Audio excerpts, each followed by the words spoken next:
Hello mga guys, welcome back to my channel, Just Automotive. Mga guys, meron tayong dito, solving problem.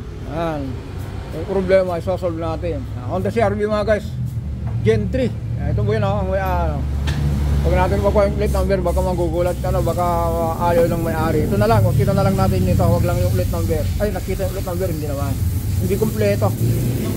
Ibig sabihin yan, kaya ano yan, ay doktor. Yan, yung isang customer natin kasi mga guys, sabi niya, Kuya Jesse, iwan ko yung Honda ko dyan.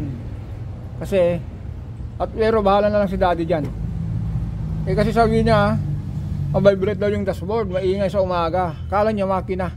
Totally sabi, pinacheck na raw sa iba yan, hinatulan daw ng top overhaul o kaya dukot. Kasi, ito ba mga guys, ito po yung issue sa ganito.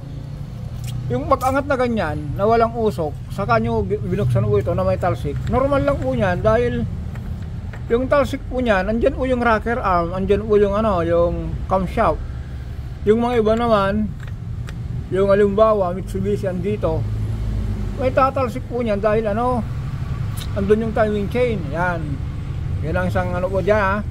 Kung mausok po yung makina, lalo kung unang andar, ibig sabihin po niyan blow by, pwedeng piston ring. Pero kung walang usok, tapos may talsik dito na wala naman usok, normally lang po yan dahil yung langis po, ibig sabihin po, bumobomba. Okay, isang tip po yan. Ngayon, pupunta na sa support. Kasi mga guys, katulad nito, yan, pinakalasan natin yan, ginagawa ni Sir Piolo sa Sir Jester. Yan, naliwanag ko muna. Liwanag natin to. Kung mapansin nyo po ito mga guys, itong support na kinalas natin ito, ganyan po, napansin nyo po ito. Ano po siya? Bagsak na, durog. Yan tanggalin mo muna to para may paliwanag natin sa may-ari saka sa nanonood. Kasi mga guys, ang issue kasi dito, ulitin natin, vibration sa dashboard, maingay. Kasi mga guys, dahil itong support mo durog na, nagkakaroon talaga ng vibration. Kasi mamaya makita nyo yan kung paano pwesto nya. Pero habang hindi pa nakikabit, konting paliwanag. Kung paniwalaan nyo yung paliwanag natin, dito na naman tayo. Yan mga guys, simple. Yan. Kung mapansin nyo po, ito wala na, dikit na sa dito. Ito po malayo. Kaya nga sabi ko po, kung balik na rin natin itong pagitan na yan, hindi natin maisiksik yung yung tuturo natin, itong kabila. May siksik natin, ibig sabihin po yung bagsak na siya. Kaya yung vibration, yung galaw po ng makina, napupunta rito, napupunta dito sa chassis. Kaya duwali mamaya mga guys, makabitan natin to para makita natin kung bakit po tayo nagpalit ng support. Una, durog. Pangalawa, explain natin. Sabi ko nga, kung paniwala nyo explain ko dito lang tayo. Sige mga guys, pagkabit muna natin to. Ayan mga guys, nakasalpak na.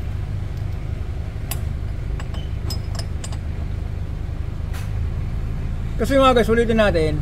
Ayan, habang nilalagay yung mga tornilyo, di ba po yung support na luma yon, nakasandal ko sa dito sa chassis.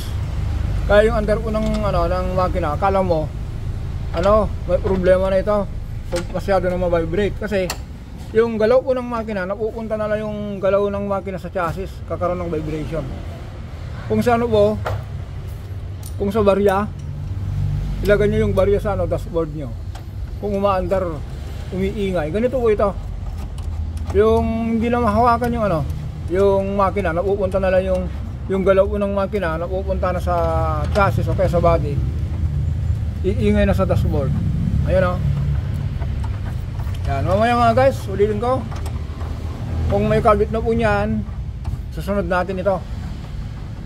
Itong engine support. Kasi po ito? Transmission support at saka engine support. Kumpleto natin to. Mamaya nito, kung may kumpleto natin, ilagay natin yan, palitan na natin to. Start na tayo. Yan mga guys, diba sabi natin, mamaya magpantara tayo kung mapalitan na ito. Yan. Salwak na ito, siguro mga guys, Yung rack and pinion, ibaba natin yan kasi i-overhaul natin yan. Kaya yan, natanggal na rin natin tong support. Tignan nyo po yung support ha. Kung anong ebidensya na bakit po mabibrate. Yung sabi ko parang nakasandal ito. Kalas na po yan. Pansinin nyo po ito. Sir, tanggalin mo nga ito. Itong tornilyo.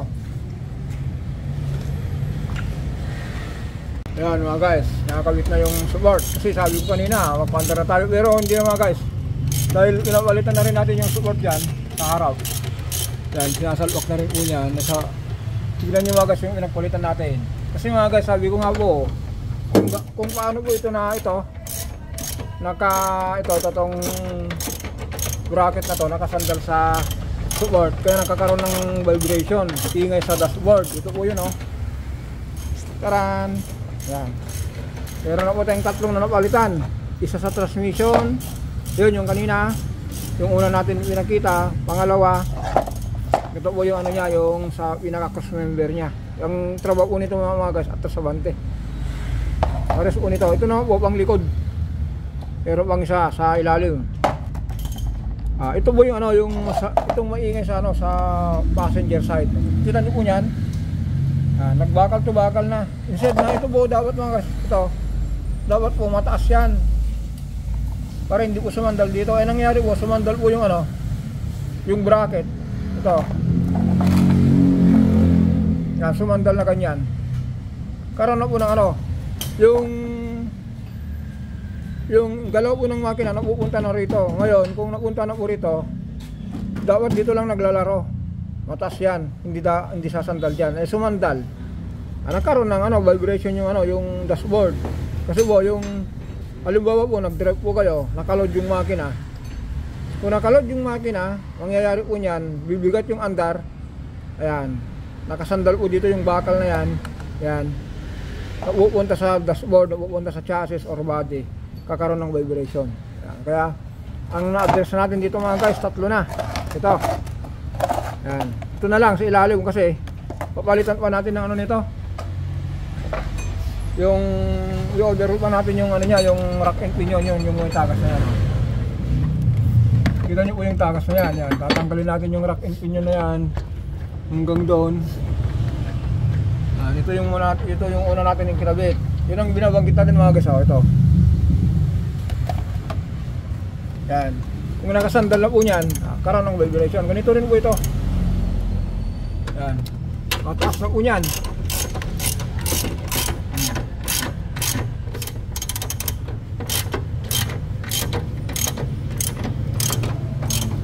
Tapos yung isang support mga guys, yung andun sa ilalim, yung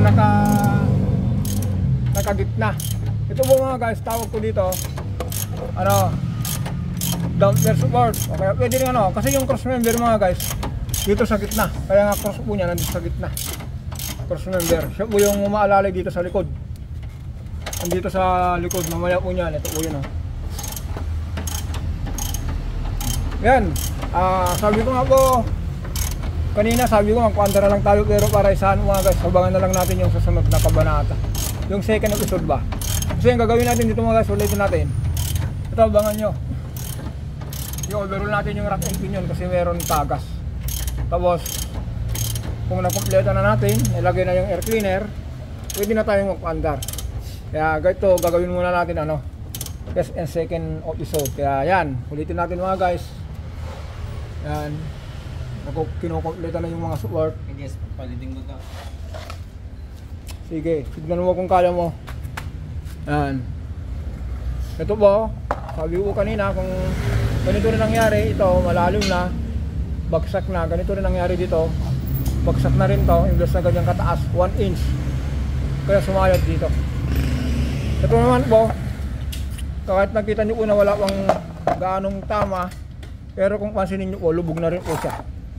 Ano na po dito, baba na rin. Kasi ang trabaho po nito, damper mga guys, support pa rin po yan. Kaya yan mga guys, abangan nyo po sa second episode natin tong ano, si RV na to. Abangan nyo rin yun, no? Yun, nasa kabila. Yan dapat ang gagawin natin. Kaya lang, dito muna tayo kasi ito ang naunang schedule. Bye bye.